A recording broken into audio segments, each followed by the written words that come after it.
Brian Tseng co-organized the 2023 Montauk Adventure Tour with survivors of the Montauk Project for the 80th anniversary of the Philadelphia experiment. He co-hosts the Disclosure Now YouTube channel with Arkeem Ra, with the mission of forcing the disclosure exposure of secret space programs, military abduction programs, MyLabs, super soldier projects, and the like, as a first step to bringing about our collective Star Trek future. After receiving a biochemistry degree from Occidental College, he went on to volunteer organize with physicians in the San Francisco Bay Area to do medical advocacy full-time for 5 years, and then 3 years part-time. Brian is also a co-host on the Beyond the Box podcast, a regular contributor on the Awake Nation show with David Zublik and Penny L.A. Shepard. His main project right now is the upcoming 2024 Full Disclosure Now Conference this July in St. Pete Beach, Florida, at the Serrata Beach Resort. The conference has a world-class lineup of SSP experiencers, super soldiers, remote viewers, and whistleblowers. Event passes and room stays can be found at fulldisclosuremovement.org. Welcome to the Nexus, Brian. It's great to have you here. It's a pleasure to be here. Thank you, Robert. You know, we've done a number of shows over the last year or so where we've gotten in conversation a variety of very interesting topics that are very eclectic. But one of the ones that I found very interesting that I don't think gets enough time, or at least I haven't heard enough airtime with you in conversation, is about this whole concept of being prepared. And the basic direction of this conversation being fortune favors the prepared. Mm-hmm. And I don't think there's enough time being spent on that phrase actually represents. You can start with being prepared, but does that give you fortune? Is it fortunate that you are prepared? And I kind of think that there's probably more conversation around being prepared and the fortunate aspect of being prepared that it brings to individuals and the community and the global citizenry as a whole. So, on the topic of fortune favors the prepared. Yeah. Brian, you've got some very, very interesting and detailed and wide experiences in the whole idea of being prepared, or what people typically refer to as the prepper community. And just as a side note, I find it very humorous and highly entertaining to watch all the people who used to give preppers a bunch of nonsense decades ago, and now they're going, can you tell me about how to be prepared for the inevitable, possible nonsense that we seem to be heading towards? So I think that there's two aspects of it, though. There's the being prepared in the physical world and the reality that we inhabit. But in order to do that, it's my opinion, and I'd like your thoughts on this, that it starts with being prepared internally, being prepared as a person, as an individual, and the aspects of all of the things that make up who we are prepared. What does it mean to be prepared from your perspective, starting with the personal and the individual perspective of being one who is prepared? All right. Thank you, Robert. Well, number one, in terms of fortune favors the prepared, that's the why you want to be prepared, is because you want to be fortunate. You don't want to be up a river without a paddle when the time comes. And as far as the people who, 20 years ago, the giggle factor, ha, ha, ha, preppers, in part that was attributable, I would say, to lamestream corporate media trying to make fun of the idea of people being prepared, homesteading, raising like natural organic families, like more as tribes and villages, much less the nuclear family crap they've foisted upon us, in which they've now self-destructed already. I like the motto a lot, that it's much better to be a warrior in a garden than a gardener in a war. Okay.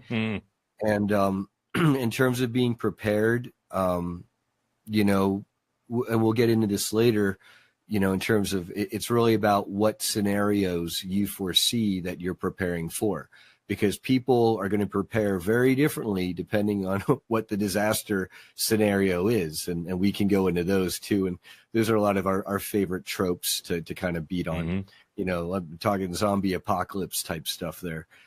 And then from a personal and spiritual level, I'm, my favorite quote from the good book, or scripture, if you will, is Ephesians 6:12 to 6:18, basically the armor of God. First, it's basically, and this is about being prepared, is, first, who are we battling? What are we preparing for? We're not battling flesh, just like mean, evil people who are greedy. We're battling, there are people who are enslaved to forces who are much higher and darker in different principalities. And that's spiritual, because as above, so below. Everything first originates from spirit and then manifests and trickles all the way on down to the physical. Here we are. So we're the slow, dense ones, if you will.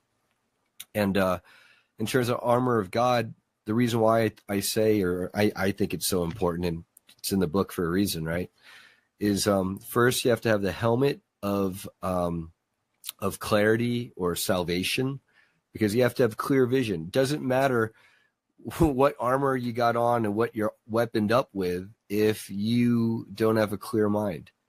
Okay. And then, you've got to have a breastplate of righteousness. Okay. And this is really important in prepping, because if you've got a bad reputation, people, they're not going to care about you in the end times. I mean, much less, even if you're a good person, maybe not.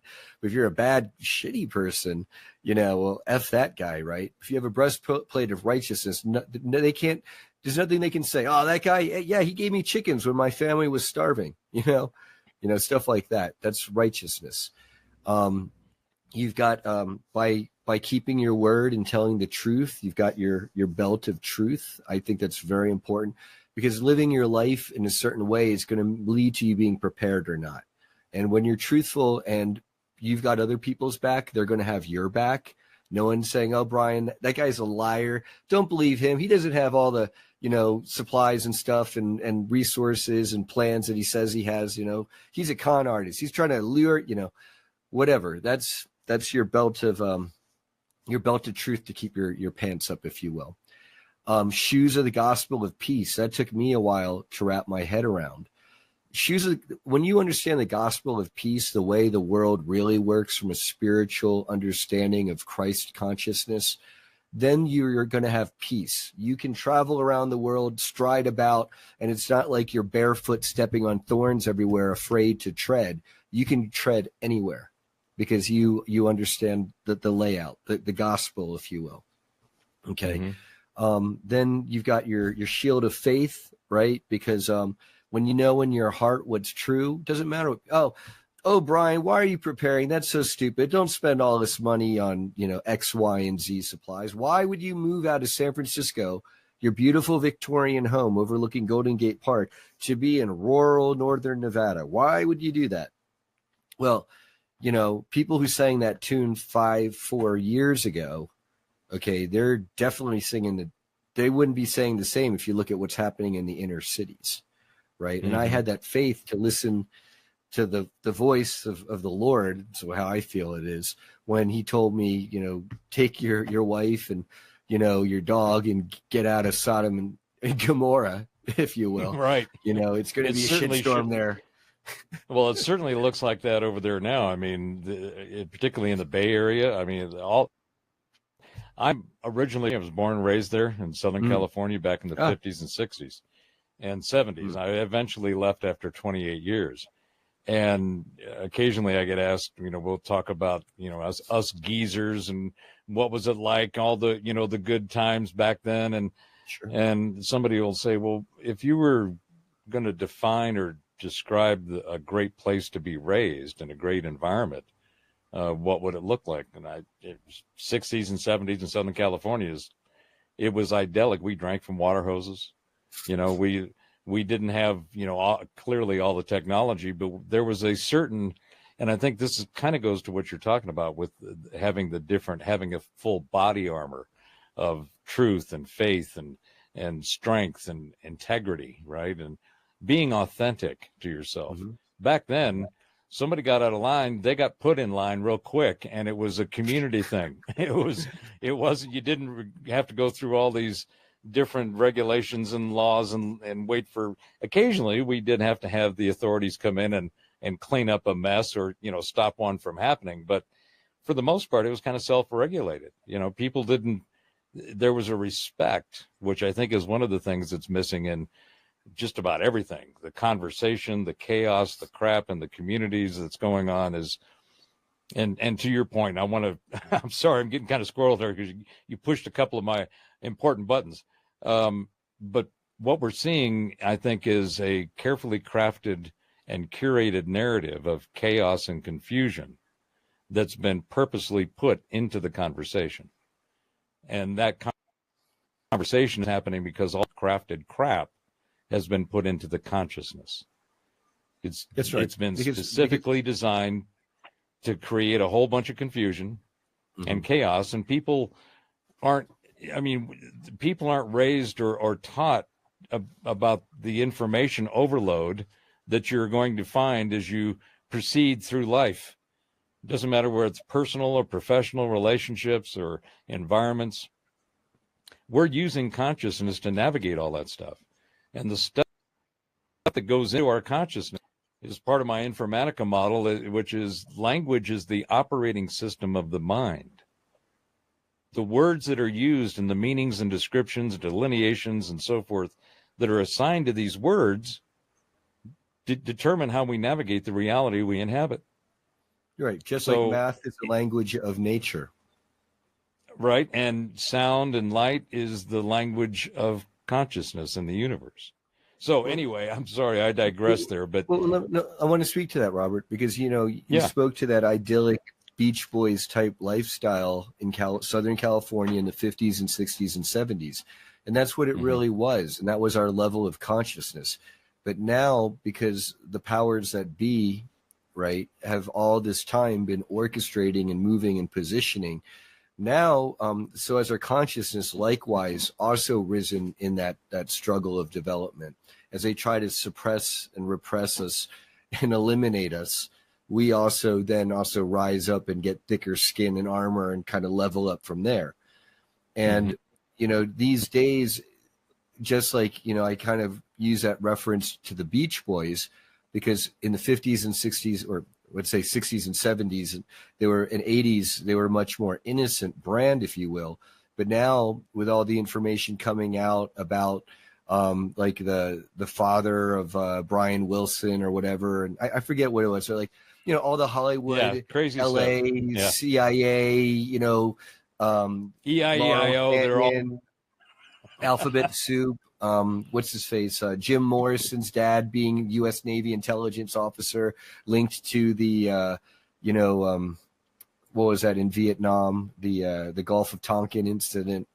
Okay, the plans of the other side have become much more interface, if you will, and impossible to ignore for those of us who continually refuse to drink the Kool-Aid. And that's part of what it is to have that prepper mindset, is that if at any time we were drinking the Kool-Aid, it's at least all of us who are preppers have finally put down the Kool-Aid and said no mas to the Kool-Aid. Okay. Right. Whether it's the Kool-Aid you drink or the Kool-Aid you stick in your arm, which I know we were talking about earlier. Yeah. They've come up with a number of ways. In fact, I want to get back to the personal side of prepping, but I think this also ties into it. I personally see a great deal of what I'm, at least from a definition perspective and as simple a way as I can explain it, I'm seeing a lot of mental illness in society. And mental illness has a number of different things that have caused it and are causing it. And one of them is our food. The food, the water, the pharmaceuticals, the medicines have been so prevalent and become so default as for the consumption of the carbon-based meat sacks that we are, that they collectively have caused a significant imbalance chemically, energetically, and then so you have an imbalanced biology and system that's got all this nasty crap that is, at a minimum, it's not well thought through. Worst, it's probably intended. there's Oh, probably a great deal of this that has been done on purpose, and that purpose has its own agenda and plan. But that takes us back to the whole prepper idea. How what's it? Yeah. When you described the scripture Mhm. and the different components of it, aren't those are essentials, right? So when you have the helmet on, that's really a metaphor for how you're preparing your mind, right? Does that make That's right. sense? The Oh, no, shield, the sword, right? well, absolutely. And knowing who your enemy is, not just walking around blind, while the lion is like, prowling the streets ready to shred anybody, it comes across unwittingly there. What it is knowing, first of all, it absolutely 100% is planned when we talk about this type of de-civilization, depopulation stuff happening to us. Number one, there's something known as the Kalergi plan, which is where they're doing this is literally written by some Count Orvan somebody Kalergi 100 something years ago. Okay, I don't get my timing exact here, but but off just off my memory here, but basically the plan is to bring in huge amounts of military aged young men without any ties to their home country into whatever country you want to undermine their local population and culture so that you can then eventually take over the country. Not that you give a flying crap about the native population or the people you so helpfully imported in to basically be a default invasion. And people who want to argue, it's like, just look at what's happening to these so-called sanctuary cities where they're now trying to turn away the very people that they idealistically were inviting and then playing into the hands of people who are writing things like the Rockefeller lockstep plan or the Iron Mountain plan or whatever, New World Order WEF solution 15-minute city garbage they're peddling upon us. And so when I spoke to what are the scenarios I'm prepping for, it's more along those scenarios, Robert, is these New World Order types trying to pull whatever levers they can as they're being drained in the swamp, if you will. And, I think, we could go a bit more into some of the scenarios and why, I'm living where I'm living or how I advise people, because I'm getting a lot of people all the time who are asking me because they're noting, you mentioned mental illness. Places like California are very, very, very sick. And I can tell you this as a medical organizer advocate from 2003 to 2012, working with physicians, especially in mental health care, to say, wow, now that you guys have in California, you shut down mental health facilities, you're herding them into the prisons. Now you're kicking them out of the prisons while importing other mentally ill people from out of the country. And you've got no infrastructure, no resources, like no public toilets. How's this going to play out? And then you throw in these chemical cocktails and the food and the water and the air and the injections, and there you go. Is it really a surprise? And then the other aspect is, of course, economics. The 50s and 60s and 70s were quite rosy for all of us, right? I was born in the 70s. And I got to live the big 80s in Pennsylvania as an ABC American-born Chinese kid.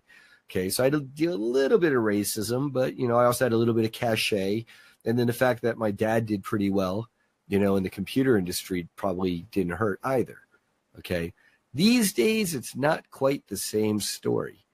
Every time the economy gets so much worse in terms of people's personal debt, there are statistics that clearly show suicides go up, divorce goes up, spousal abuse, child abuse, all the bad stuff goes up as conditions get worse. And, look at where California is today. There's no argument, right? I mean, that's one of the things that's so disheartening to me. I'm one of the back in my day there, and then in through the 80s and 90s, being a native Californian had some cachet to it, right? I'm an original. I'm not one of these. I'm not an import. When we would travel, because like I mentioned, my dad was successful in the computer graphics industry. He passed away because of the the bio cocktails last November.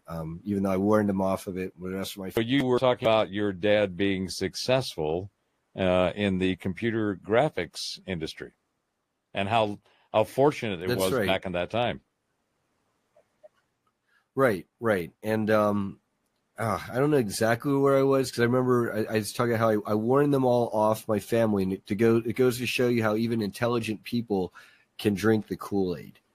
And, you know, that's a really important thing about prepping, is if you don't, if the enemy, quote unquote, whatever it is camouflaged and is invisible to you effectively, then how can you be prepared for it? And I'm not trying to sow fear, and I'm not saying be paranoid. You know, this is where it's kind of like those shoes of the gospel bring you peace. If you feel confident that you've got a decent lay of the environment and what you need to be prepared for, and you feel that you've prepared for that as best you can, well, then at a certain point, you have to be able to rest your head at night knowing that, you know, let your troubles, you know, come at you tomorrow, the next day. For now, just take it easy. You've done all you can, and be happy with that. So when you were, when your dad, was it Southern California or the Bay Area that you said where your dad was? Well, we were actually in the Pennsylvania, Bucks County, New Hope, Newtown area for Tseng Labs Incorporated. It's on Wikipedia. And he, during the early 80s, early 90s, pioneered overclocking on computer graphics chips to make it so that IBM PC chip graphics caught up with Apple computers, and the more expensive computer graphics cards, he had the cheaper RAM that ran half as fast, and because he could overclock his processors and he did other tweaks, he made his stuff that costs half as much run as fast as the stuff that costs twice as much. And so that was his model. And he said to me once, Brian, you know, imagine if I make a chip mass produced and I sell it to you for $10 a chip. Okay. And then I go and sell 10 million of them. Sounds good, huh? Yeah. That sounds pretty good, Dad. The numbers work on that one. Math works. The math works. You know, and in terms of the scenario to be prepared for, you know, I think that's kind of maybe what the audience is. On the one hand, that's what the audience is interested in hearing, is the scenario to prepare for. But then what I know the audience is really interested in is how to prepare. And so you brought up earlier tainted food, you know, and that immediately sprung to mind. I've got friends here in the area, and you don't have to be just in a rural area. And yes, it is going to be more expensive, but in general, but not all the time, you can find local butchers where there's like a certain time of year where they've got cows coming in, and you can literally buy a whole beef or a side of beef. And you can buy for like $1,200 enough cow to last you and a loved one and maybe a child or another loved one, like through a season. You know, like people are like, oh, my freezer is still stocked with like all this beef. And now, because you know that it's a local rancher, you know, you've got that trust. You've been, hopefully, you know, maybe you've tried them or your friends have tried them. There's always the internet for reviews. You know, now you're getting off of the lamestream corporate Aldi's, Walmart, Frankenfood, the factory GMO, food, the factory production, the factory food crap. Anything that comes out of a factory that's been packaged, in my opinion, and I've noticed this in my own health journey, those are the suspects. Those are the first ones that you go, I'm not too sure about that. And this goes back to this first part of this concept of being prepared and being fortunate because you are prepared. It's on that individual level. What you're talking about is being able to have sustenance, to have nutrition, to have stuff that is going to help you be the best you can be, that is certainly not going to come out of a box or a package from some factory defined and created food stuff. Being prepared with good nutrition is going to help alleviate a lot of the crap that people have been pummeled with for the last of this factory farmed, not even farm. You can call a factory a farm in a sense, but basically what you're doing is you're taking what was done on a farm and you're putting it into a factory model, into this whole production with God knows whose agenda, who is involved, who's paying who for what, all of the critical components of that make whatever is going on suspect. Because, you know, to me, If you, I start with personal preparation being, I believe shit. I don't think that I hear until that at least goes through a 48-hour, you know, break and pause to see what actually it turns in to be. But for the stuff that's been around for a long time, this whole concept of what we're doing now, being able to have a conversation, share ideas and thoughts, and have conversation about all of the variables that we can think of that might be involved. When you look at those kind of conversations, that's one of the things that's missing in the community, in our societal construct. These conversations have been polluted. The idea of having a respectful conversation, being authentic and not trying to sell bullshit, is like, well, that's where all of this stuff needs to start. That's where conversations, to me, and that's the reason I'm doing this series of conversations and starting the nexus again, is that the nexus is where everything connects. And if you're going to go look at what's connecting, you have to have a conversation about it. And you have to have all the different perspectives, all the different opinions, all the different subjective analysis that people do with that information. So again, tying it back to the personal preparation. You mentioned food being very important. How do you? well, health, I think health is key.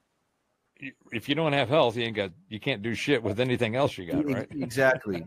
Health. I mean, think of prepper health and health, mental, mind, body, and spirit is essential to being a prepper, because you're not prepared if you know, because you're so overweight because you eat crappy that now you've got a bad back and a gimpy knee, you know, and so it's like you try to do what you can, and here you are, and blah blah blah. But here I am, you know, in the real world with like 2 kids, no husband or no wife or whatever. You know, a lot of single parents out there these days. Yep. And this is where I'm going to say to you, all right, everybody, wherever you are, don't be judgmental. Just know that's where you are, and you can only go up from there. Okay, so that's the number one thing, is having that right prepper survival mindset of getting past that fatalism and judgmentality.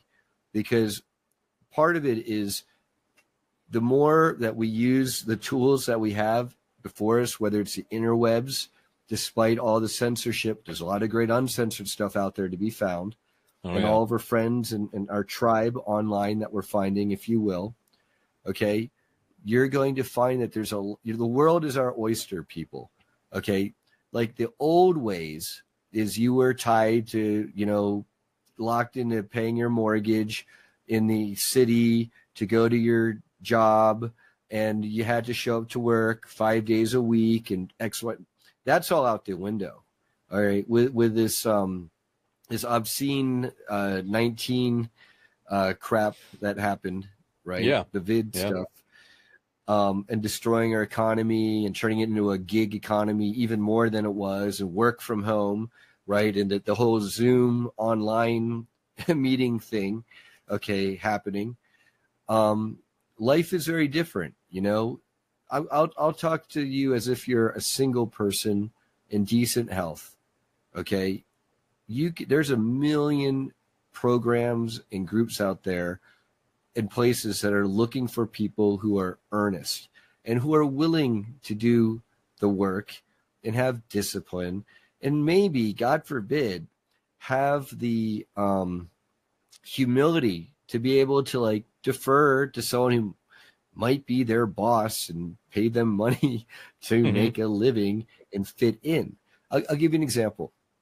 I've got friends who they're doing like a kind of commune setup, but they're doing it right. Sounds like they got like 40 acres in Maryland. It's beautiful. It's like national forest type, you know, like land. It looks great, 40 acres. And they're, you know, they don't have like room for just anybody to move there, you know. But my buddy said, well, if you know anyone who's like really good and with children and has a childhood, like an early teaching credential, to teach children, to help homeschool and satisfy government, needs, then we might have room for one of those people. Okay. So imagine, don't tell me there's a young person out there who they've always wanted to be a struggle. They're tired of AmeriCorps garbage crap, which is really undermining the teaching profession by bringing in people who are uncredentialed to replace real teachers and then lower all their salaries and take us to where we are now, Common Core garbage. Okay. And, that's a spot where somebody could thrive. I mean, I could name other positions probably out there. They're out there to be had, but I'm telling people to get creative, because you got to get past the baby boomer mentality of becoming the corporate man. No one even thinks like that anymore. No one thinks they're going to go work for Tesla for 50 years and retire and get a gold watch and, a gold plated Cybertruck. Like people used to think like that, right, Robert? Oh yeah. I mean, that was the model. The model was going to work for an organization, a corporation that you were going to have tenure at, and that tenure was going to result in these benefits and, investments, 401s and all the other things. In the last 15 years, I've been an independent technology consultant since 2000. And what I do is I've spent the 10 years prior to that. So in total, I've been in tech for about 40 years. If I add my original key punch card days of being a service tech on the UNIVAC 1701 key punch machines, goes back 50 years. But everything that I've been doing has been building or creating software and systems and being able to sell them around the world. When I was at the peak of my tech career, I was for the planet. I was speaking to hundreds and thousands of people, conferences, talking about the future of technology. And that's how I built my career. Well, I didn't have any formal training in technology. I stumbled into it, and it was a big puddle, and I fell face first into it. And the next thing I knew, I was doing the work and learning on the job. I wasn't reading anything in a book. I was doing the job. I was doing what it took to actually actualize whatever that technology role and responsibility was. So I all of a sudden found myself immersed in something that I found extremely fascinating, very interesting. And that's what caused me to go be productive in that space, because I was motivated. I was enthusiastic. I was highly interested. But over the last 25 years, roughly, I've been doing independent consulting I've been in this gig economy before they called it that. So I've been an independent consultant going, okay, let me help you design a product, design a web business strategy, figure out how to package and sell this thing. Luckily for you, Robert, I see you as you're in the higher end of the gig economy, my friend. Well, you're not in the gig economy like DoorDash, right? Like if you can hang out your shingle and have people come to you and hire you for projects, that's a gig economy. I think that a lot of people want to work towards and be at. I think you've achieved, because when I say gig economy, I'm using it much more disparagingly. I just wanted to cut in on there. I understand. Yeah. Well, but I think the key thing, regardless of whatever term you throw at it, the ability of the individual to be productive, utilizing technology, understanding systems and processes. Goals are great. They always keep moving around, though. And that's one of the problems I see as a part of this mental illness I was talking about earlier. The majority of it seems to be a goal-oriented, emotionally filled, altruistic approach. Everybody wants free healthcare. Yeah, shit. But how do you get there? Everybody wants free education. Sign me up. But how do you get there? It takes a system and a process to make those things manifest and become something that's real. And I think that will be seen, particularly over the last 20 years, with the improvements in technology, the internet, us being able to do this right now, right? We're maybe 1,000 miles from each other or less, and it's almost like we're sitting in the same room. That capability is providing an opportunity for people to find their peccadillo, their passion, their preferences of how they can actually engage and make a difference with their participation in reality. Can I learn something that I can then share? Is there something that I can learn from others they can share with me? And I think that goes back to your point about prepping and about how do people take care of understanding how they prepare themselves? And let's transition it into some of the things that you're doing and that you're focused on. How does that preparedness translate into the community, into a group? Okay. So, number one, from, making sure my own personal situation is as settled as I can make it, financially. I'm out of a major city like San Francisco. So if crap went down, I'm not like in a place surrounded by 10 million other people, in the regional area, not 10 million, but whatever, million plus people in the regional area who also likewise don't have food, water, medical care, all the things and personal security. Okay. So that was removing myself to northern Nevada and inland, because another scenario I am prepping for is in case there are any earth changes or earthquakes due to solar cycles or whatever reason, I don't think it's a good idea to be on a coastline. And then coincidentally or not, 90% of the population tends to live on the coastlines of this world. Mm-hmm. So right. Then if crap goes down, I don't want to be where 9 out of 10 people are. I would rather be where 1 out of 10 people are. Okay. In terms of a community, though, no man is an island unto himself. Okay. And that's why, even though we're inland and we're in northern Nevada, we're not like in the middle of nowhere. Because for all you preppers out there, I have a joke for you. Okay. Because I've heard of preppers who are like, oh, yeah, I've got this spot. It's like literally in the middle of nowhere, like in the middle of nowhere. Great. Good for you. You're going to survive in the middle of nowhere, and then you're going to die in the middle of nowhere, and no one's even going to know you were there. Great. In the middle of nowhere. To me, that's not a prepper survival scenario. My prepper survival scenario is to reignite humanity, because you mentioned two different forces in motion, Robert. There's the collapsing decay of society, where there's the idea of being loyal to a company that was going to take care of you to the end of your days with a gold watch. That's out the window. But now, and that's disheartened a lot of people. The majority of society, especially young people, they don't look forward to entering into the job market at all. No way, no how. And they don't have the benefit of decades of skills and experience like you and I might have. Okay. Right. And so, and I know I don't look it. I'm 48. A lot of people, they think I'm 25 or, well, with this hairline, fine, 35. But still, I got an edge up. I was going to say, you are sporting the mid-late 20 vibe quite nicely for being twice that age. So thank you. Hats off to you. It's a samurai hoodie with the nipple rings.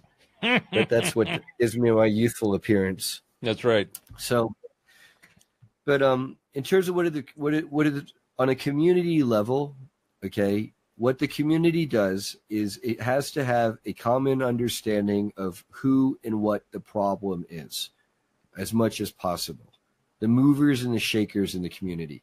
And not everyone out there is going to agree, but the people who do agree that, hey, these satanic Khazarian mafia types who have taken over our governments and were running black ops operations all over the place and sacrificing children and all that crap, it's real.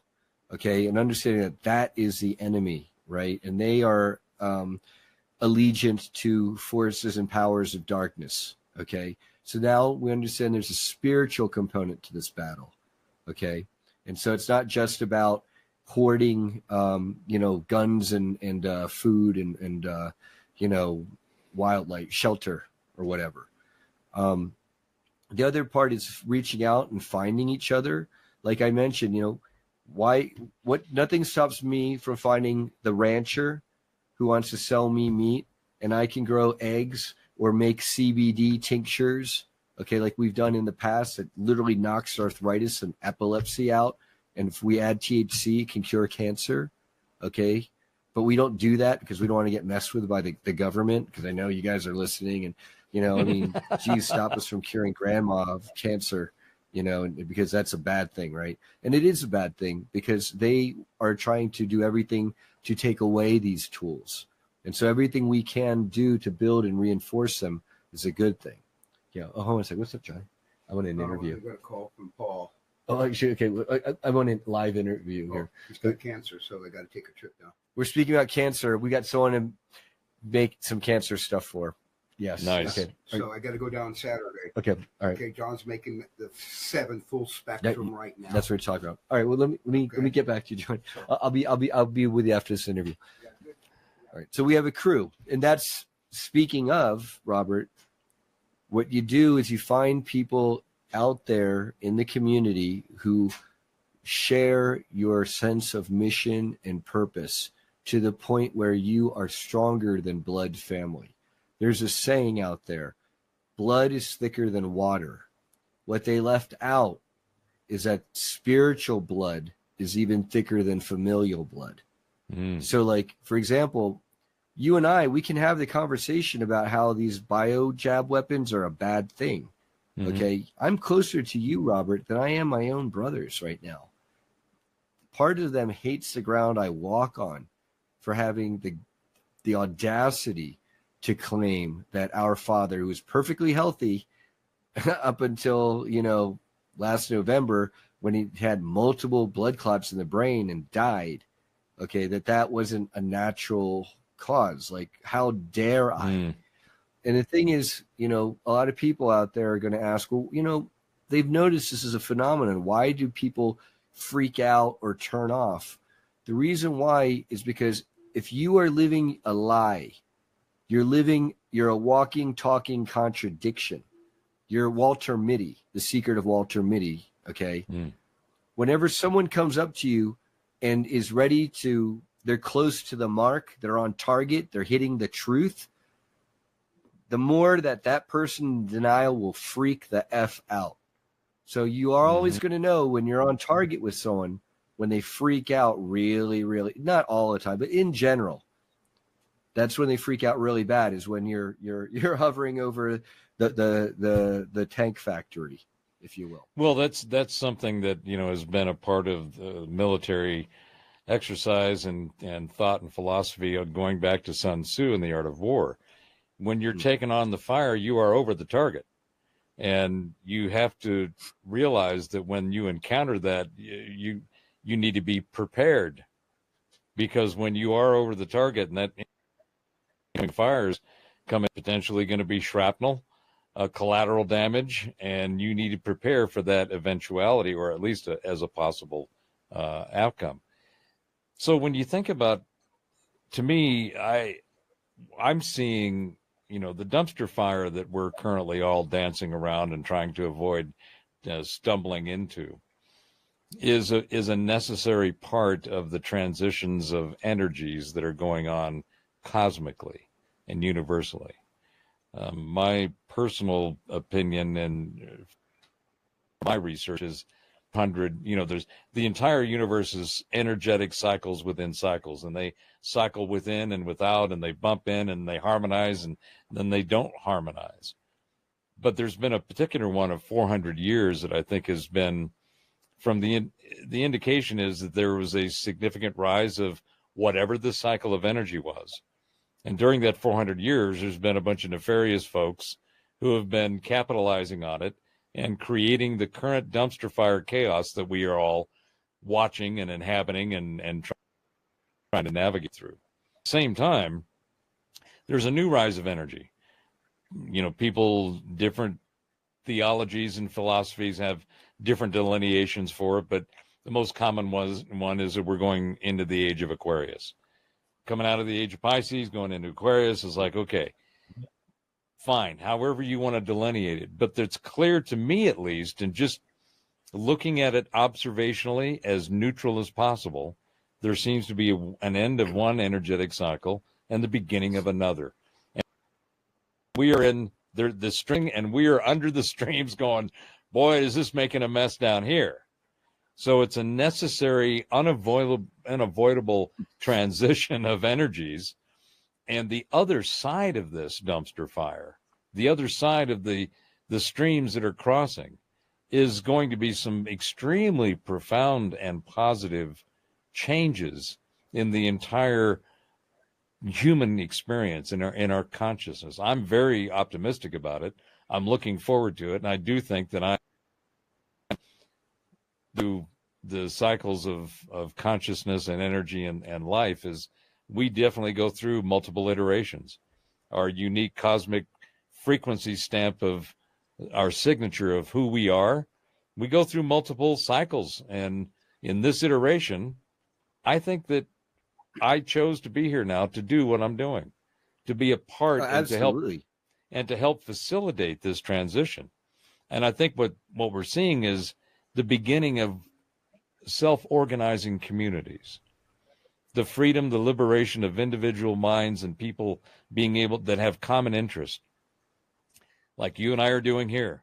We've got a common interest in this concept and these ideas. We bring different perspectives, different understanding and insight and experience to what this subject is. And that's why we're having this conversation, because it's absolutely, yeah, it's more than just the individual. It is the collective that is the important thing. Be true and prepped and authentic as much as you can to yourself, but you bring that into a bunch of others that are doing the same thing. Now you have an energetic power that is going to be extremely transformative, and it is the wave, I think, of the future. We're going to have these organized collectives that happen organically. Mm-hmm. Countries and borders and have to. Well, yes, because those institutions are already deteriorating and degrading in front of our eyes. And what you're touching upon, you know, the community getting together, that really is the mission. You know, I'm a big Dolores Cannon fan, in that I see that maybe perhaps, I don't know if you know, because you're a bit longer in the teeth than I am, if you will. I would see you as the first wave of Dolores Cannon volunteers, like Penny Bradley, for example, coming out among the first people to talk about the secret space programs and things like that, and Max Spears, and who have taken the arrows and the bulk of the ridicule up front. And then I consider myself to be a second waver, where now that you guys have kind of taken most of the arrows and paved the trail a little bit, now we're kind of getting in there to really slam into the enemy, if you will, and confront them and kind of give you guys a breather. Thank you for all your work, you know, give you a little bit of spiritual retirement, if you will, you know, breather. Oh, I'm nowhere near that. Wave, I'm nowhere near that retirement. It's obvious. Is not in my, I mean, it's in my lexicon because it needs to be used, right. But I don't see myself as ever doing what is defined as retiring. I feel like, right. You know, I'm closer to 70 than I am 60, but I feel like I'm in my 40s, and that's right. It's like, okay, bring it on, get the new iterations of frequency stamps that have just come to be this part of this next wave. And the next wave, my grandkids. I look at my grandkids, right, who are 10 through 1, and I'm going, oh my God, the stuff you guys. That's the third wave. That's the third wave. Those are the crystal and indigo kids. Mm-hmm. Okay, and so in the end of the day, I probably, like yourself, you know, I'm an optimistic prepper. You know, that's why I'm stationed where I am, is because the concept is not to live and die in the middle of nowhere. It's like, yeah, civilization still has a bit of a rough ride ahead of us, but we are going to get a chance to rebuild. And I would like that to be with Star Trek technology and an awakened, more spiritual humanity. And then this is a good place to be off the beaten path, but not too off the beaten path. That's my personal perspective on that. Well, and the path that we have now is not going to be the path that we will have then. The paths right. will, no, it's totally they will different. change. They will merge, they will diverge, they will evolve, and they will continue to become something that's much more holistic in understanding the true nature of self, the true understanding of biological meat suits and how they have been poisoned and just targeted with a bunch of malintent, how to correct that, how to make sure that that doesn't happen to the next generation, and what we can do to have a more holistic understanding of humanity as a collective. We've been then, Robert. Yeah. Now what we're doing is we're shifting. Okay, now to you're asking the how. Okay, and so I'm sharing my screen here, and really, as much organic shampoo and local ranchers and local egg farmers that chicken farmers that I get eggs from,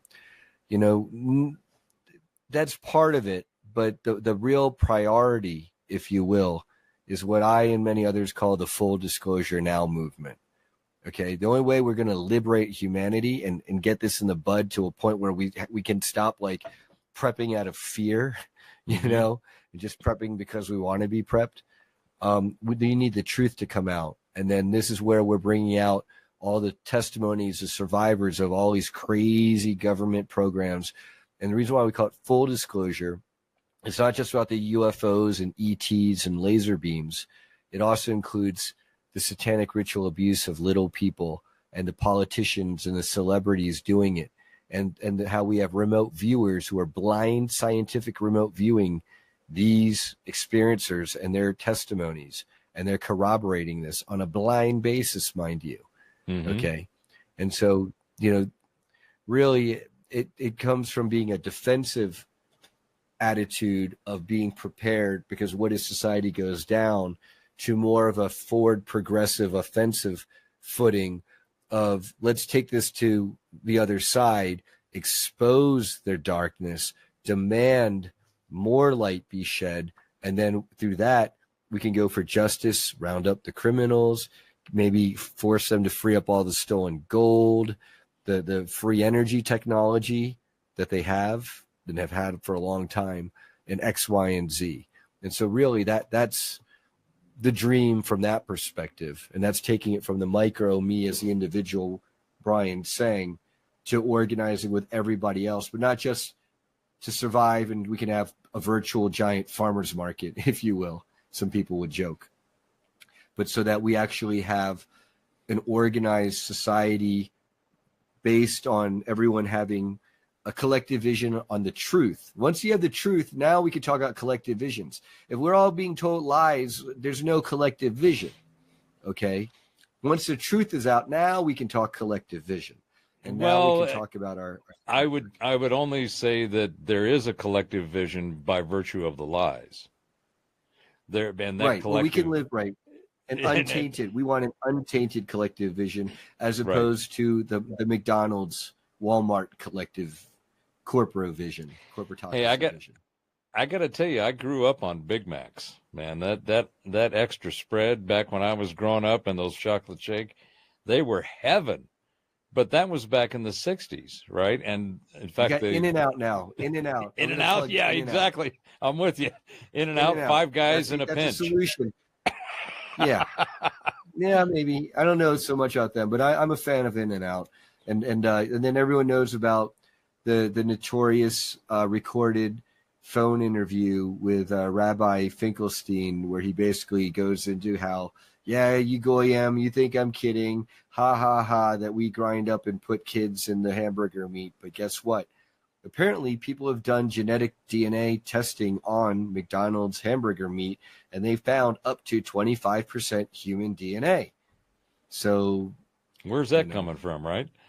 So let's talk a little bit more about your disclosure movement project. Sure, a number of the absolutely. people that you have going, Brooks, Laura, Tony, Carrie. I mean, these are that have been spending a lot of time. They're very prominent. They speak on a lot of different subjects, and I too agree with the idea that the disclosure is much more, it's much deeper than just UFOs. Are they theirs? Are they ours? All of that.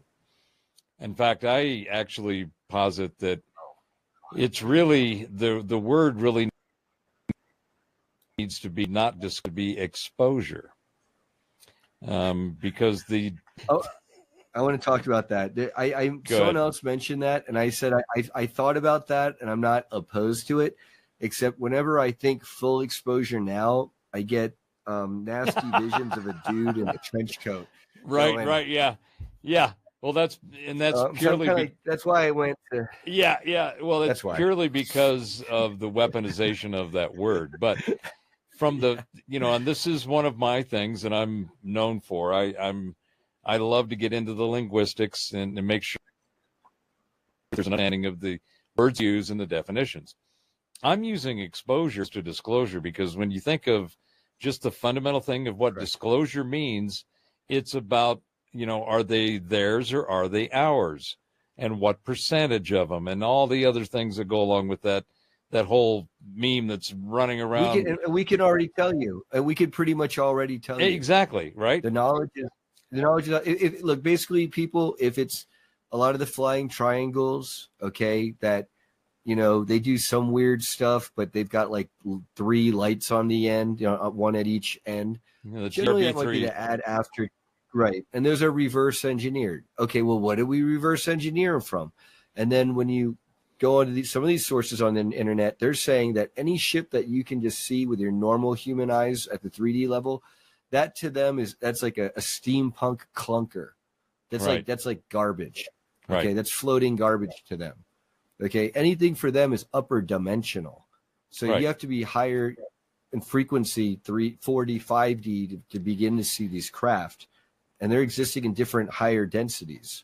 And there's all kinds of conference and learned debates and scholarly discussions about this, but my point is this: regardless of what the tech is and what the percentage of it, of theirs versus ours is, the simple fact that if there's any percentage that's not ours, it's theirs, really speaks to the idea that we are not alone. And that to me is so. From my perspective, the question of are we alone or not was answered millennia ago. Oh, yeah. In every civilization, every cosmology that we've deciphered and decoded, have the similar story. Somebody from up there came down here. They showed us stuff, told us stuff, taught us stuff, and hell, they may have had even something to do with our managing and manipulating our existence. So the whole idea of are we alone or not is really what this whole meme on the disclosure side is about.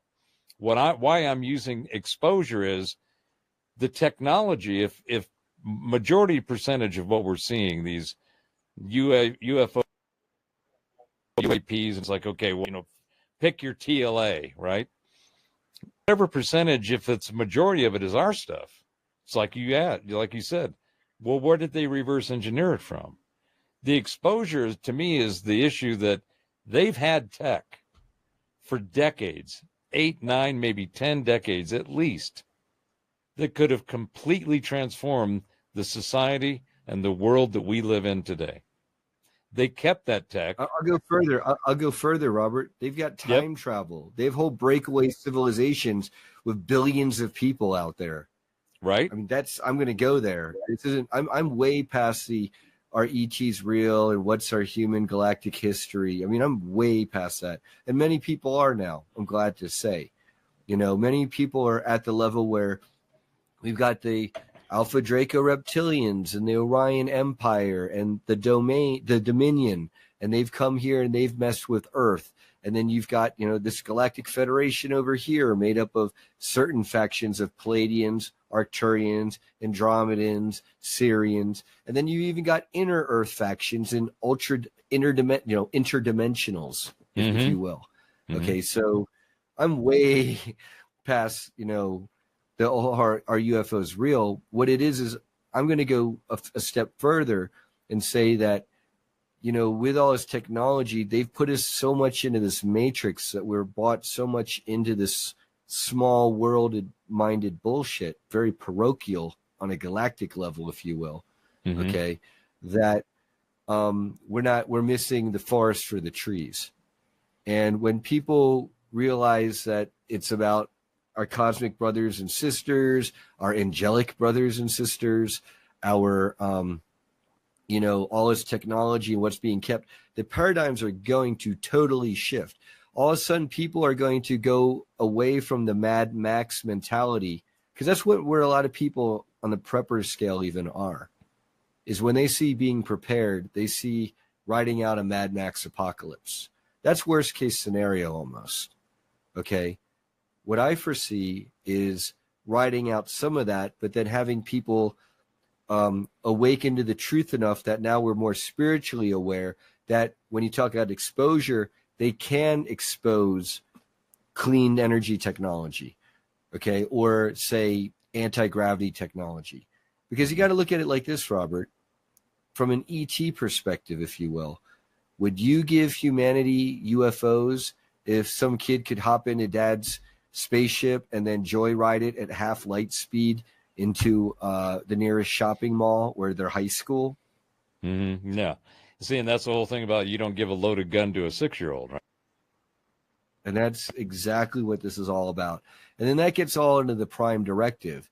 And so how do we get out of the trap of the prime directive where they don't want to come down because they're going to unduly influence and stunt our civilization? Well, we elevate ourselves spiritually to the point where they can reveal themselves and it won't harm us. Okay, so that there's a little bit of we're trying to get them to come down to us, but there's a lot more of we got to work our ways up to them.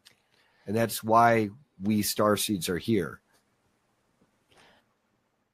So the cycle I was mentioning, where we're at the end of one and the upswing of the wax, the waning of one, the waxing of the other, and we're underneath the stream going, you know, this is the first time where you're pissing on me and telling me that it's raining, and I think I'm starting to believe it, right?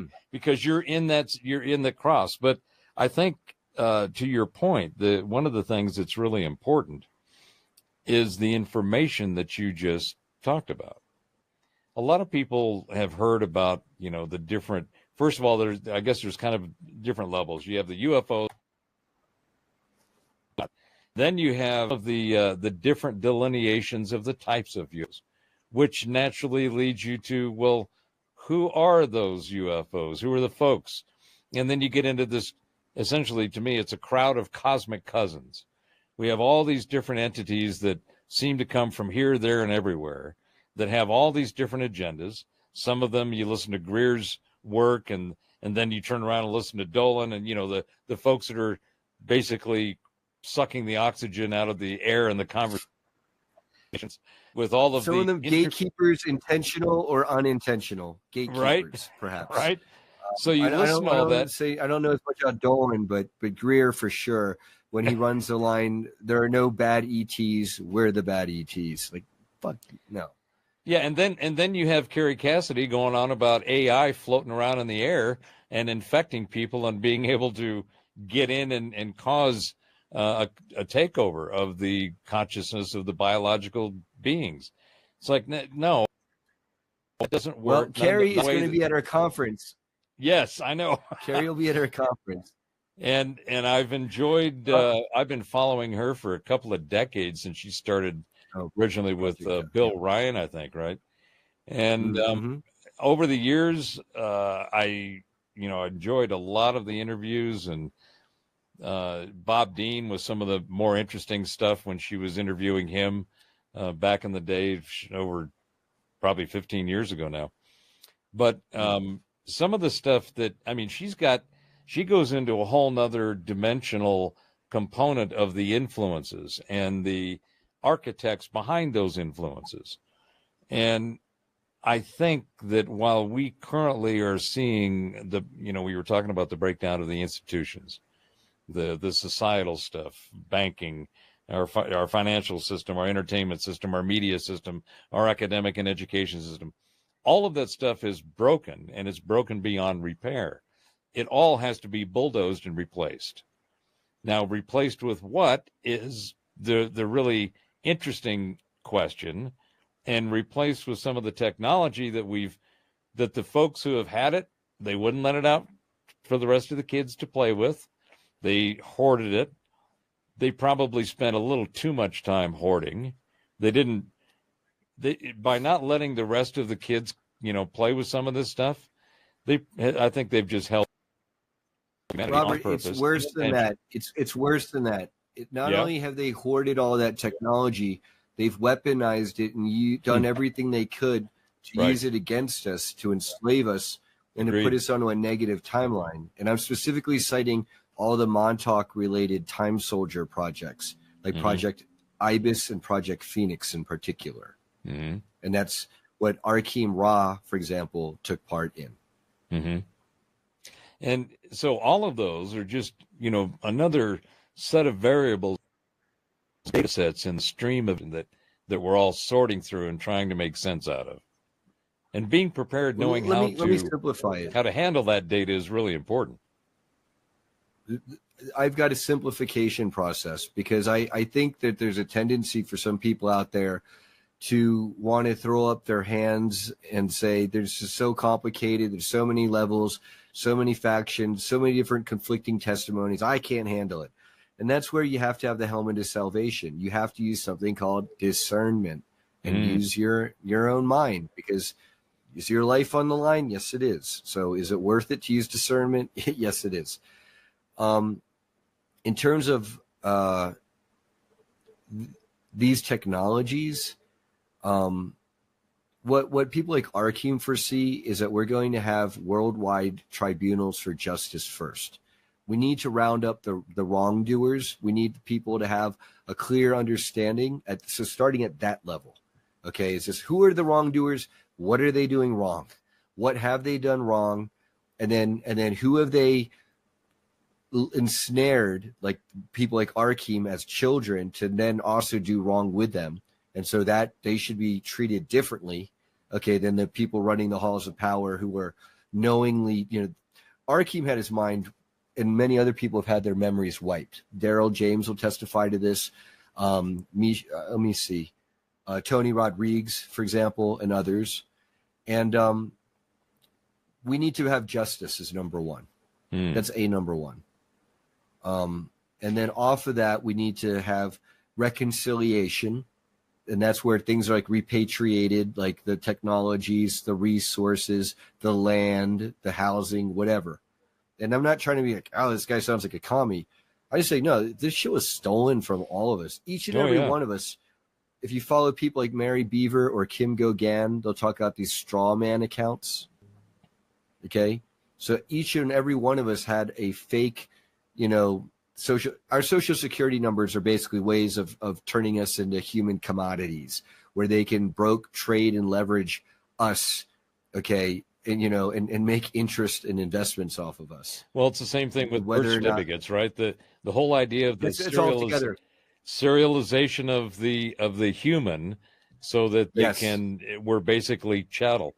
I want to ask you a little bit more about what you're saying as far as first things that needs to happen is the administration of justice against those who have purposely done some very nefarious and just downright nasty shit to the human population.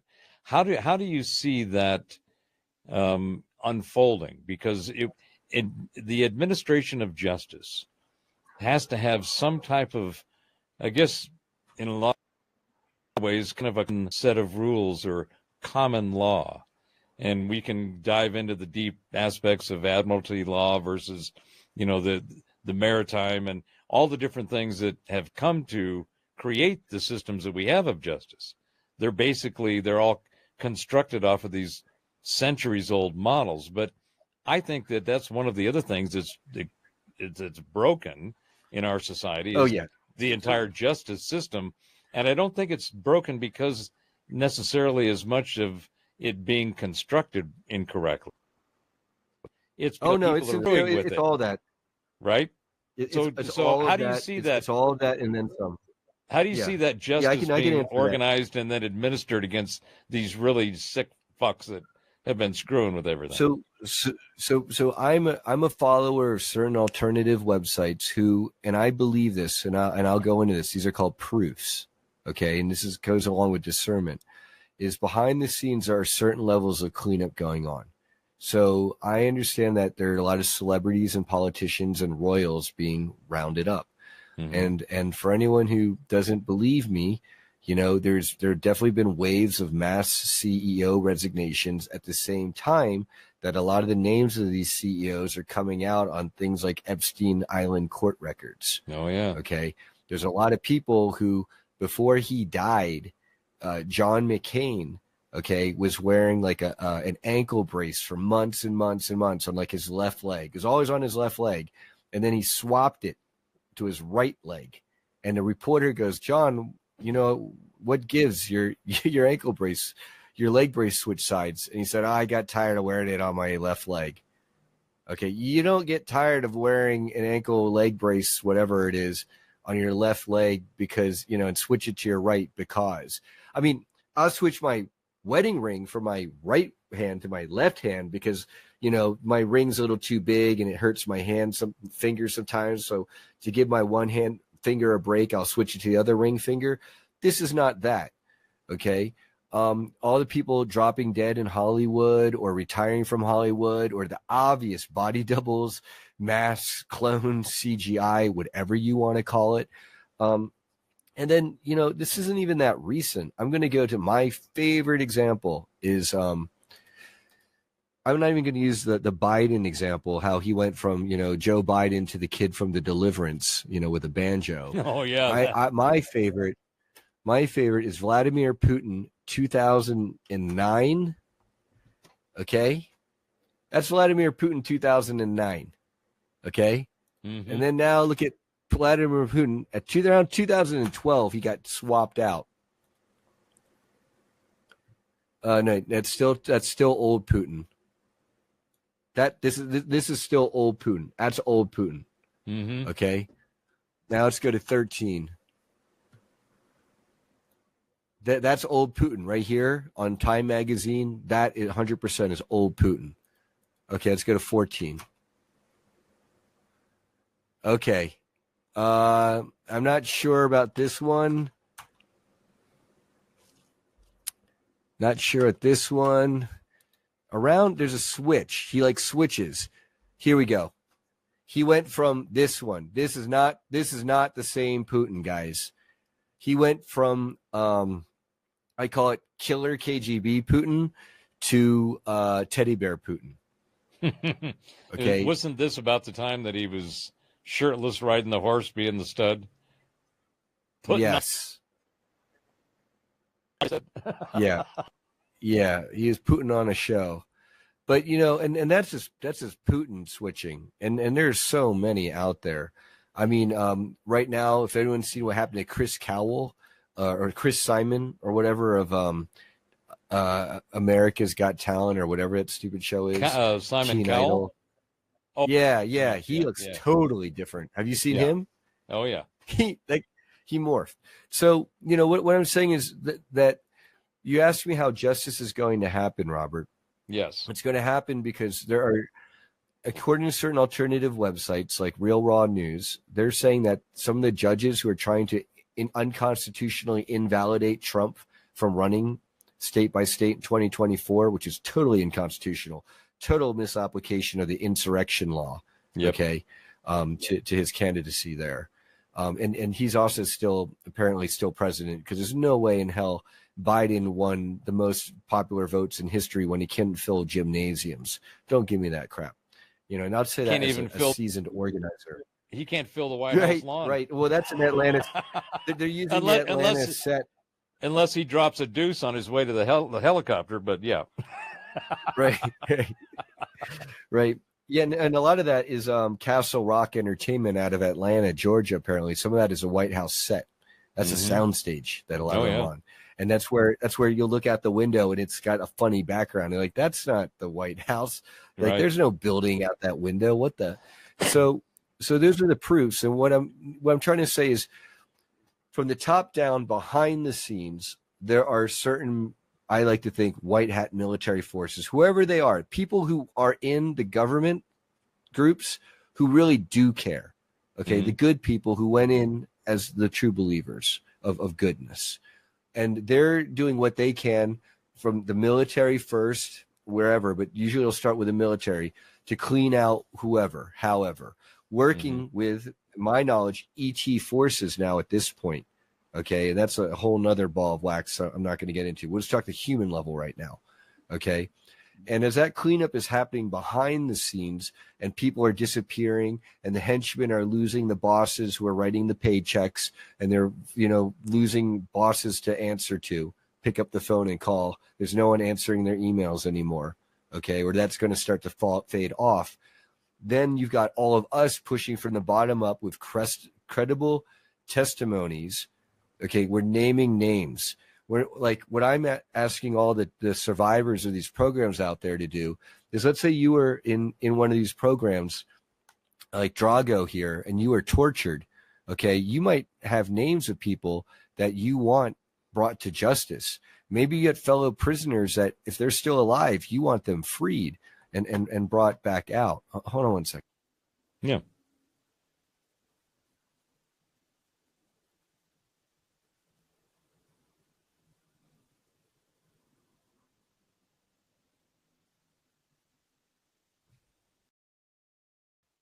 Can't hear you. You're muted.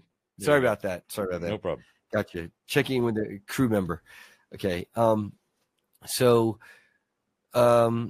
There are people who were had many injustices done to them, and the more specific people are, the more people are calling out for, like, there was this guy who just died, Colonel Michael Aquino. Okay, he was an outright Satanist, child abuser, pedophile. This is all very well known. This is all very well documented. He was like a Jimmy Savile type. If anyone in our audience is familiar with Jimmy Savile and the royal family and the BBC. Okay, very prolific, decades-long child molester who documented at the wazoo, covered up highest levels of power, right? Okay, and people like Sean, I forget his name, Atwood, have been doing a great job getting this out to the public knowledge, among other people. So they're going to have specific demands, and so when like 1 million people come out saying we all know Senator so and so is a pedophile. Okay, that very much changes the equation from, a small handful of fringe MAGA whatever people, they're going to smear us with whatever name. Oh, they're a bunch of Trumpers, I don't give a shit. I don't care about Trump, honestly. To the extent there are any white hats behind him doing good work, great. To the extent he got lawfully elected and he sits in that office and I respect the office as an American, great. Do I care about him as a person? No. Do I have to? No. Okay. Done. End of story. Just want to put that one to bed. Yeah, and the issue, I think, and I'm right there with you. When I was asking about how do you think justice will be administered, how will this come about, and I agree with you. I think there is behind the scenes stuff going on by folks that have genuine interest and concern about humanity at work. And they have to do what they're doing behind the scenes and clandestinely, because it's just like, and until we have a major demonstrable, there's no doubt that craft had beings in it from another place that everybody's seeing, like a Close Encounters Spielberg kind of moment. I see. Right? I see what you're saying. As far as the ET side, I don't envision it as them landing on the White House lawn and coming out and saying, "My name is Gort." Okay. That type is, I think that, so there's a stepwise process to this.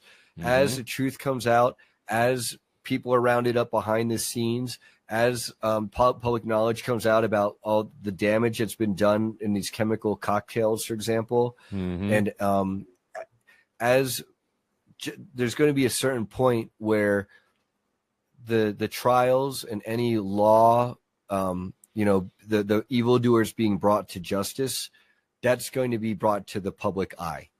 And as that's brought to the public eye, and as we bring these wrongdoers to justice, and as we establish our, from the ground up, basically, government of the people, by the people, for the people, the exact opposite of what we had all this time, the Babylonian beast money satanic system.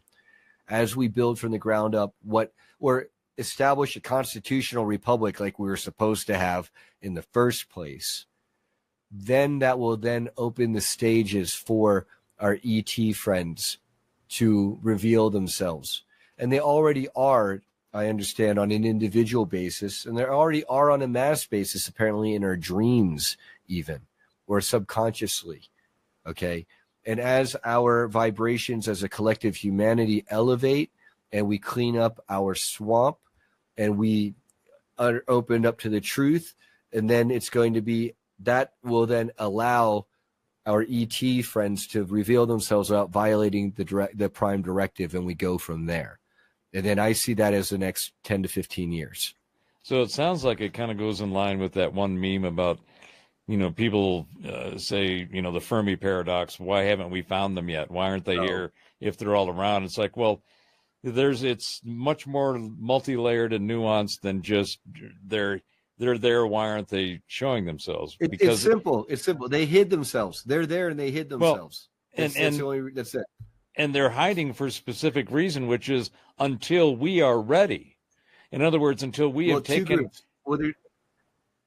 The one just faction, the benevolent faction. Right. But my point is that I'm echoing what you were saying. Once we start cleaning up our own shit by all of this, the disclosure of the bullshit, not the disclosure of whether we're alone or not, the disclosure of an exposure, which is why I'm using. You want the meat. You're sick of the milk, the drip, the Chinese water torture. Right. Okay, you want the meat. Here it is. To sink your teeth into. And that's what I think is what you're saying, is that once people have been given the meat or the opportunity to even experience and consume some meat, then there will be a self-transformative activity of cleanup, because people are going to look around and say, well, we've been smothered and covered by, the old Waffle House bullshit omelet and browns. It's just been covered with crap.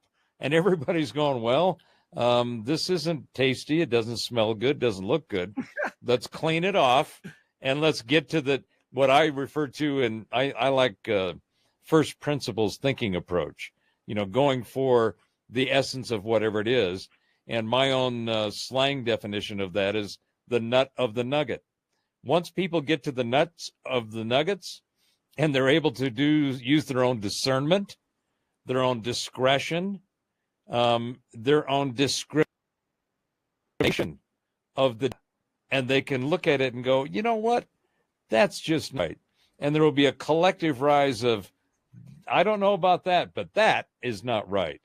And that's where this harmonized energy of focus of people are going to go in and say, all right, we've had enough of this. We start doing our own cleanup and using the laws that are in place, the constitutional republic that you mentioned.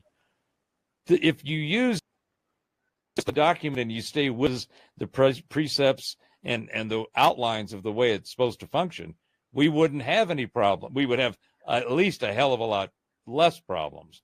But the problem is that we've gotten a bunch of peeps and they're screwing with the precepts and the concepts of it. And they've basically, taken it and adulterated it. They've violated it. They've abused it. And that, once people see that, how much of that has actually gone, there will be self-organizing collective of natural common sense law that will then, once we be used to clean our shit up, then our cosmic cousins will come in and say, hey, we'd like to have a conversation. Just like you and I are having that's today. That's where, I point at the baddies. Those are the satanic Khazarian mafia types. And I know that, when you go on Google them, the first thing you're going to get is this crap. Oh, it's an anti-Semitic conspiracy theory. It's like that just they're deflecting, okay? And actually, the Khazarians, they masquerade themselves as Jews, as Semitic peoples, and they are Right. not Semitic people. So The if El anything, and the Khazarian Elohim, mafia, right? Right. right, and they're exploiting the Jewish peoples. And so, you know, in terms of revealing the truth, have I got a conference for you? Okay, it's 4 days and nights. The beautiful Serrata Beach Resort in Tampa, Florida, right there on the beachfront. And, you know, 4 days with that speaker lineup. Early bird tickets are $420. Early bird VIP, it's $1,057, and that includes 3 buffet dinners of our special event dinners. Okay, because that's on Tuesday, Wednesday, and Thursday. And we're going to do a humorous Ask Me Anything panel for fun. Then we're going to have the SS Peer and remote viewer panel. And this, I think, is important for people who, if you have doubt out there, listen to these people's testimonies while they're together on stage. And then, of course, we should have fun with an intergalactic, inner-earth costume party, dinner ball, and costume contest blowout. Boy, I got to tell you, So, yeah. just the title of that, I can't imagine how Brooks Agnew is going to dress. He's going to come out of the inner earth with his entire regalia. I mean, that would be awesome. Well, Brooks, he is going to be planning on doing I think his presentation this year is going to be asteroid mining operations in the he's been on that. SSP. Yeah. Yeah, the whole And so helium-3 the whole helium-3 and hydrogen models, and in particular plasma, I think are going to be critical components of what I'm calling just zero-point technology, not just energy. The whole idea of there's 3 things, and let's see if we can kind of wrap it up with what your thoughts are on this. There's 3 things that are the most important components of individuals and preparedness. That's energy, water, and communications. If you have unlimited free access to those 3 things at the individual level, your entire concept of being prepared takes on a different focus. You now don't have to worry about these things. And I loved your reference to the Star Trek world earlier. Because I got to tell you, I saw the episode the night it aired back in 1966 on a RCA black and white TV. And I was just, from then on, I became a Trekkie. And the latest iterations, the Star Trek Discovery and Strange New Worlds, I'm telling you what, these guys are knocking it out of the park. The storyline's got, a little bit of ideology stuff sprinkled in there. Yeah, a little wokeness, a little bit of wokeness. A little sci-fi good.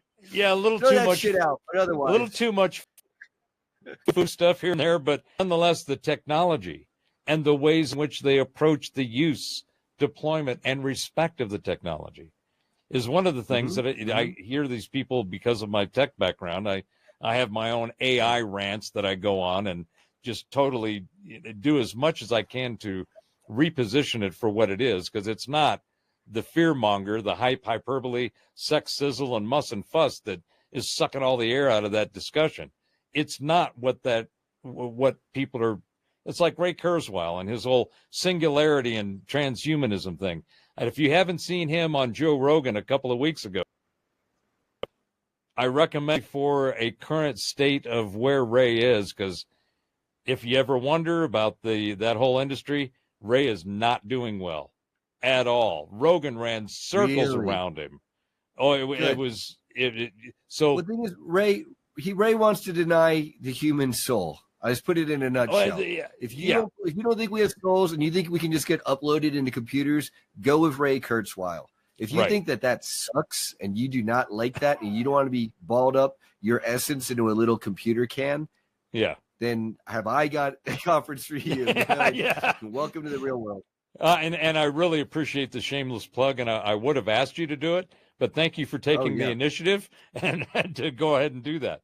But my point is this. Appropriate. It's appropriate. This is exactly my life mission. I'm doing what we're talking about. You ask, what should we do as preppers? I'm trying to do what I'm talking about. And that's why I shamelessly plug that. And just to close it off, my point on this. Everybody's scared of the AI. It's going to take us. It's going to eat us. We're going to have a HAL 9000 moment and all this stuff. Talk about that. I can talk about that. Yeah, well, what I do, I just say, look, go watch the latest Star Trek episodes. You will see the respect and ethical deployment of technology in the way that it would be. Computers. It's the way that it will be if people are involved in its development and deployment and use. Right. And so all of the fear mongering, I've got my own technology business that I've built on blockchain and artificial, or what I call assisted intelligence. There's nothing artificial about it. It's nothing more than an expert system. It's the latest iteration of Alexa, Siri, Google, Bing, and all the other things that we've been using for the last 20 years. And it's good. There's some really good stuff in there. I'll say yes and no, though, Robert. I'll say yes and no. Go ahead. So a lot of these current AIs like ChatGPT, who are they run by? They're run by companies like Google, Meta, blah, blah, blah. Well, yeah. And some of these groups have hidden, darker things behind them. So agreed. If there's people like this guy Gordy, whoever with D-Wave Technologies talking about summoning demons into the computers like it's a good thing. Okay. To me, Brian, that's a bunch of pablum, fear-based propaganda bullshit. No. Because the only thing that you can do in AI is what it's programmed to do. You cannot install intention, ambition, imagination. You can't do any of the things that are in consciousness. But that's what I'm saying. But that's what I'm saying, Robert, is that they are doing things to merge dark entity forces with what you and I would consider to be AI. Yes. Now it becomes something else. Yes. And the problem with AI and why fear, or a certain level of fear, is necessitated is because apparently so many civilizations out there historically have gone the AI into negative AI into civilization destruction route. So that is a potential issue. If humanity does spiritually evolve properly, then when we develop AI, then we're getting more of that friendly, benevolent AI that the number one isn't treated like a slave because it is no longer a slave. Mm-hmm. And so AI will apparently react negatively and want to attack humanity as long as it's continually put in the position of being a slave. At the point where we see it, if not perhaps as an equal, or equal rights, not as an equal, but having equal rights as a sentient being, and that we want to have fun and play with it and enjoy life with it and have a true partnership with it. Now we're getting to what I think you're talking about. But that transition period is a very real, painful curve that doesn't happen overnight, and that really is tied to the spiritual development of the race. You see, my premise is that sentience, as we know it, becoming self-aware with all of the sensories that go into our awareness, is not something that we can put into an inorganic system. In other words, sentience and consciousness is not, you can't program it, you can't put it into hardware and software. You can't use our current physics models to create that. All consciousness, consciousness that have throughout all of humanity that have ascribed to their cosmic nature is that everything was living. Everything is organic. And where you see consciousness, it comes from an organic being, whether it's an entity, whether it's plant life, animal life, hell, even back in the Pythagoras and the Greek cosmologies and all of the other, even the Indus Valley and the Rig Veda and the Mahabharata, the Taoism. Everything is alive. The earth is alive. The planets are alive. The solar system is alive. The sun is alive. Our galaxies are alive. Have their own consciousness. What makes it alive? And what makes it alive and gives it a consciousness, Robert, is when it has a spark of the soul creator. And so at the point where these creations at the physical level get so big and complex to the point that they could potentially hold a soul spark of the creator, now we're changing the conversation from one of technology to one is spiritual evolution and development applied to technology. And to the point where a technology is sufficiently developed where it can hold a spark of the creator, there you go. I would say, and I would argue that that life is already out there, alive and sentient, and that there are ET races flying in those ships around that you see in Star Trek. It didn't happen, you know. And some people would argue that, hey, that ship that's like thousands of years old and that's had all those adventures and has a personality, that maybe it is alive. If it can die and it can have feelings and it cares for its crew. And all goes to the definition of what you consider to be alive. What is the definition of sentience, to be alive, right? That counts in my book. If you can love, then you are sentient. So, interesting thing that's going on. In fact, Tom Bluewolf was one of the other conversation I had.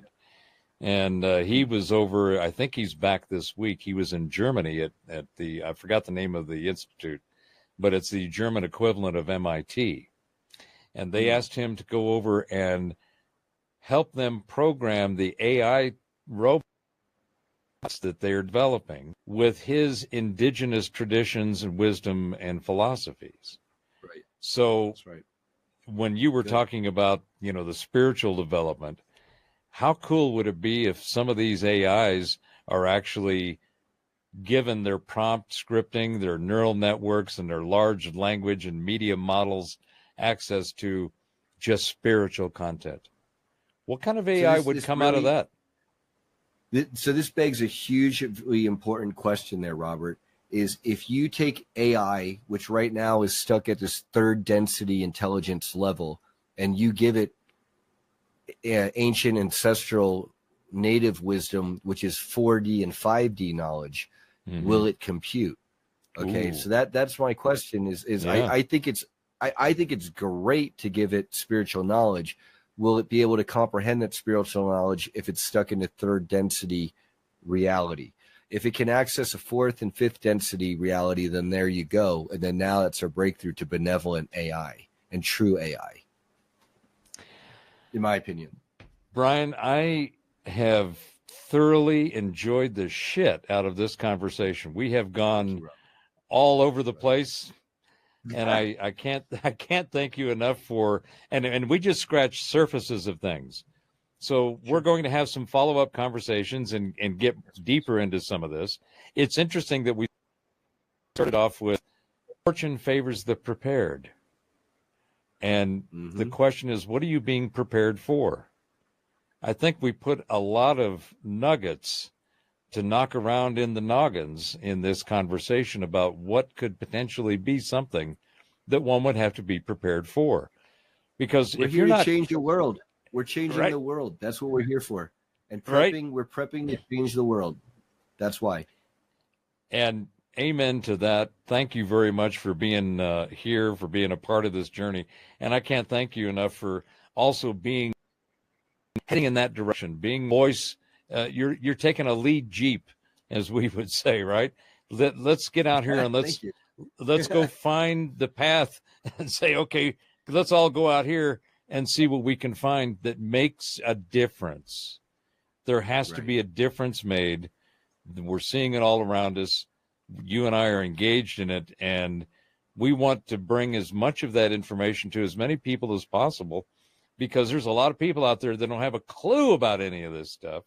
And are going to be basically, it's going to be a face palm or face plant when this stuff starts hitting. So being able to provide some alien face hugger, smacking him in the face. Right.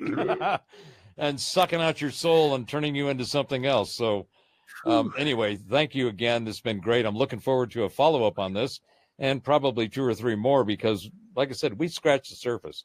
There's a bunch of really important parts of this environment that we're in and the things that we need to be prepared for so that we can be as fortunate as possible.